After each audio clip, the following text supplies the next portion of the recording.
श्री स्वामी समर्थ.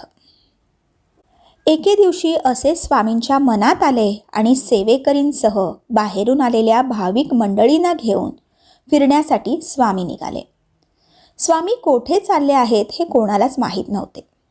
स्वामींच्या चालण्याचा वेग इतका होता की सोबत असलेल्या मंडळींना अक्षरशः पळावे लागत होते. बरेच अंतर चालून आल्यानंतर ते एका निवडुंगाच्या रानाजवळ आले. निवडुंगाच्या रानात सर्वत्र काटेच पसरले होते. आता पुढे जायचे कसे असा प्रश्न सर्वांना पडला.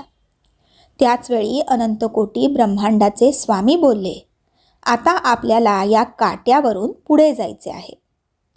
स्वामींनी असे बोलता सर्वांच्या अंगावर शहारे आले. प्रत्येकजण एकमेकांच्या चेहऱ्याकडे केविलवाण्या नजरेने बघत होता. स्वामींच्या सोबत काट्यावरून चालण्याची कोणाचीच हिंमत होत नव्हती आणि आपण उगीच यांच्यासोबत आलो असा सर्वजण मनोमन विचार करू लागले. स्वामींनी हे बघितले आणि चोळप्पाकडे बघून बोलले, चल रे चोळ्या. स्वामींची आज्ञा होताच चोळप्पा तयार झाले आणि त्यानंतर स्वामी अनवाणी पायाने नागफणीच्या काट्यांवरून चालत गेले. त्यापाठोपाठ चोळप्पासुद्धा चालत गेले. स्वामी भक्त हो, त्यानंतर चमत्कार झाला.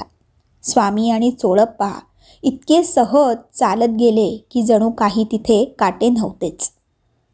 स्वामींच्या पायाला काट्यांनी स्पर्श केला तर नाहीच, पण चोळप्पांना सुद्धा काही इजा झाली नाही.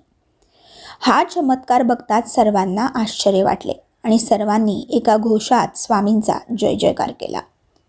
तर मंडळी, या कथेचा बोध हाच की स्वामी परीक्षा घेतात आणि तेच आपल्याला पास करवून घेतात. आपल्याला फक्त त्यांचे बोट सोडायचे नाहीये, हे कायम लक्षात ठेवा. धन्यवाद. श्री स्वामी समर्थ.